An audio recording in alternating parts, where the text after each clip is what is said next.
Bonjour à tous, aujourd'hui exercice à destination des premières spécialités maths sur le second degré et notamment ici, étude de trajectoire d'une balle de tennis. C'est vraiment un exercice de devoir. Donc c'est la partie A. Donc lors d'un retour de service à un joueur de tennis, renvoie la balle selon une trajectoire parabolique. Et cette trajectoire, elle suit la courbe d'une fonction f définie, vous avez compris, par une fonction donc, du second degré. X, ça sera la distance horizontale, donc l'abscisse, on centre le repère sur les pieds du joueur. Et donc, on va regarder le déplacement de la balle. X, c'est donc la distance horizontale. L'abscisse et f de x, ça sera la hauteur de la balle. Tout ça en mètres. Donc, 4 questions. Est-ce que la balle passe au-dessus du filet? À quelle distance est-ce que la balle touche le sol? Quelle est la hauteur maximale? Voilà. On est parti. Le filet se trouve à 7 mètres, d'accord, du joueur. La hauteur du filet de 1 mètre. Donc, on va aller regarder ce qui se passe quand x est égal à 7. Donc, on va regarder f de 7. Donc ça veut dire que ça fait moins 0,03 fois 7 au carré, plus 0,03 fois 7 plus 0,75. Là, on utilise la calculatrice, bien sûr. On trouve moins 0,51 qui est négatif, donc forcément la balle passe largement en dessous du filet. D'ailleurs, la calculatrice, vous pouvez regarder évidemment la courbe. Et on a évidemment une courbe ici qui tombe très vite en dessous de donc de 20 cm. Donc on a une courbe qui descend directement. Donc c'est vraiment un tir qui est raté a priori.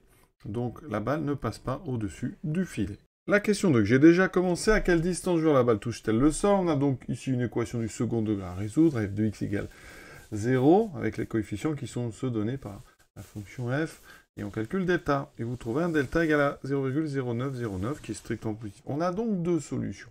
Alors la première c'est x1, alors il y aura pas mal de nombres décimaux.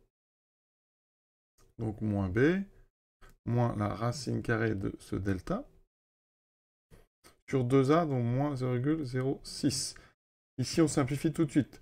On a un moins en bas, on va multiplier tout en haut par moins, ce qui fait plus, plus. Donc ici, ça fait 0,03 plus racine de 0,909 sur 0,06. Alors là, en fonction des calculatrices, on vous demande, on va dire, de donner une valeur rapprochée. Donc, je vous le dis, ça donne 5,52. Certains auront des machines un petit peu plus perfectionnées qui vont leur dire que c'est 1 plus racine de 101 sur 2. Je vais vous montrer après pourquoi.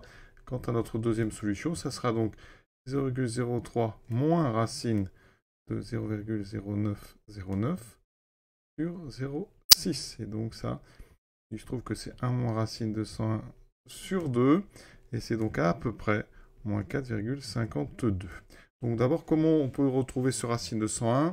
Eh bien ici, on va multiplier en haut et en bas par 100. D'accord? Donc x1, si je multiplie en haut et en bas par 100, ça fera 3 plus 100 fois une racine carrée. Sur en dessous, je multiplie par 100. D'accord? Donc j'ai bien égal. Ma racine carrée, je rentre le 100 à l'intérieur. Alors déjà, si vous voulez, on peut même factoriser par le 9. Ça fait donc 9 fois, donc ça fera 900 racine de 0,0101. On est pas mal, le 101, il apparaît, vous voyez. On simplifie tout par 3. On multiplie x1 en haut et en bas par 100. Regardez, ça va me donner donc 0,03 par 100, ça fait 3, plus 100 fois cette racine carrée. Alors, je peux ici, c'est divisé par, c'est factoriable par 9, donc je peux sortir un 3 de la racine carrée, ça fera 0,0101. Donc vous voyez, le 100, il apparaît ici. Je multiplie en bas par 100. Voilà. Ensuite, on peut simplifier par 3. Il me reste 1 plus.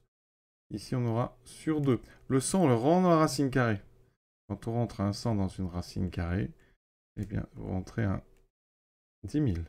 Et quand vous faites 10 000 fois 0,0101, eh bien, vous trouvez, vous décalez en fait de 4 chiffres. 1, 2, 3, 4. Et vous trouvez bien 1 plus racine de 101 sur 2. C'est pour ceux qui étaient curieux, ça. Mais on répond, ici, les valeurs rapprochées suffisent. On remarque que x2 est strictement négatif, donc ça veut dire que ça ne peut pas être solution, puisque f est défini sur r+, et que nous, on va vers la droite. Donc, la solution, c'est donc x1, donc, ça veut dire que la balle retombe à 5,52 mètres environ du joueur. La valeur exacte, vous l'avez, c'est x1. Voilà ce qu'indique la calculatrice, effectivement, on est vers 5,50. Quelle hauteur maximale la balle atteint-elle? Alors, pour ça, on a une parabole inversée. Donc, on a bien compris, j'espère qu'il faut trouver l'ordonnée du sommet. Il faut l'ordonnée du sommet. Et donc, on va partir à la recherche de son abscisse d'abord. Je vais appeler le sommet S. Donc l'abscisse, alors soit vous prenez le milieu des deux racines, ce que vous avez trouvé précédemment, mais vu l'expression, il vaut mieux reprendre la formule classique, moins b sur 2a. Donc moins b sur 2a. Ici, donc, le b, on a dit, c'était 0,03. Le a, c'est moins 0,03, donc ça fait moins 0,06. Les moins se simplifient, il reste ici 1,5. Donc, le maximum est atteint pour x égale 1,5. Donc, y, l'ordonnée du sommet, c'est donc l'image de 1,5. Donc, le maximum est donc l'image de 1,5. Donc, on va prendre, évidemment, l'expression de f. On remplace x par 1,5. Alors, ici, comme on a une expression avec des 0,03, on va mettre tout en décimale. Plus 0,03 fois 1,5 plus 0,75. On prend la calculatrice. Je trouve 0,75, donc au centimètre à peu près.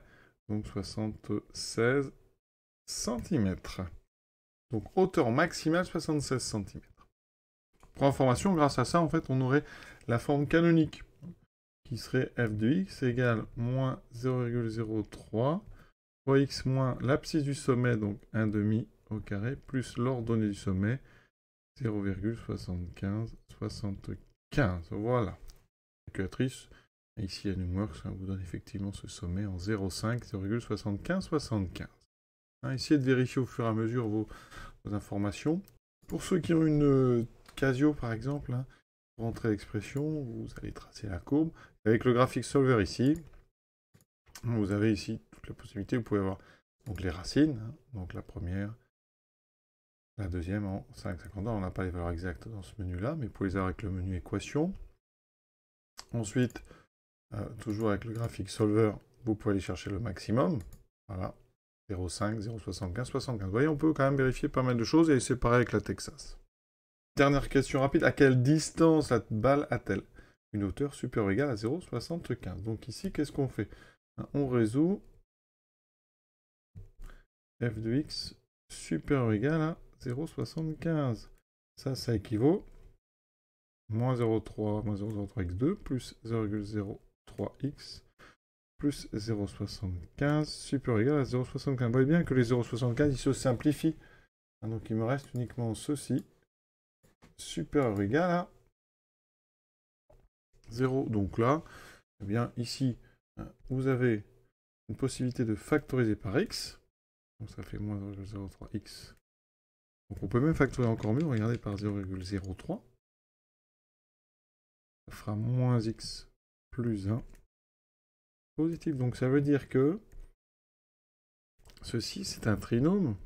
On voit bien que c'est du second degré. De racines. On trouve les racines facilement. Ici, il y a 0. Et ça, moins x plus 1, c'est annulant. Donc vous avez deux racines, 0, inutile. On ne fait pas ici un discriminant. Vraiment, vous avez les racines, vous n'avez plus qu'à faire le tableau de signes. Vous avez donc un second degré. Vous avez les deux racines. On travaille, nous, sur, donc ici, 0 plus l'infini.